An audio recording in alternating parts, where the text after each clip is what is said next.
તો મિડલ તણાવ વચ્ચે કાચા તેલના ભાવ ઘટ્યા છે। કાચા તેલના ભાવ $80 નીચે આવી ગયા છે। બ્રેન્ટ ક્રૂડની કિંમત $80 નીચે આવી ગઈ છે।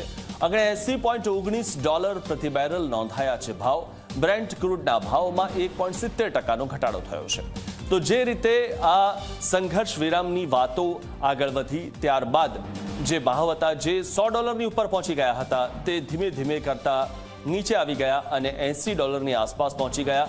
આગળ $80.19 પ્રતિ બેરલ સુધી ભાવ આવી ગયા છે અને આશા રાખીએ કે હાલમાં જે ઈરાન અને અમેરિકા વચ્ચેની જે સ્થિતિ છે તે સ્થિતિમાં એટલે કે યુદ્ધ વિરામ થઈ જાય અને હોર્મુઝ સ્ટ્રેટ કાયમ માટે ખુલી જાય અને પહેલા જેવી સ્થિતિ હોર્મુઝ સ્ટ્રેટ માટેની રહે તો આ જે કાચા તેલનો જે ભાવ છે જે હાલમાં $80 પ્રતિ બેરલ છે તે હજુ પણ ઉતરી શકે છે અને પેટ્રોલ ડીઝલના ભાવ ઘટી શકે છે।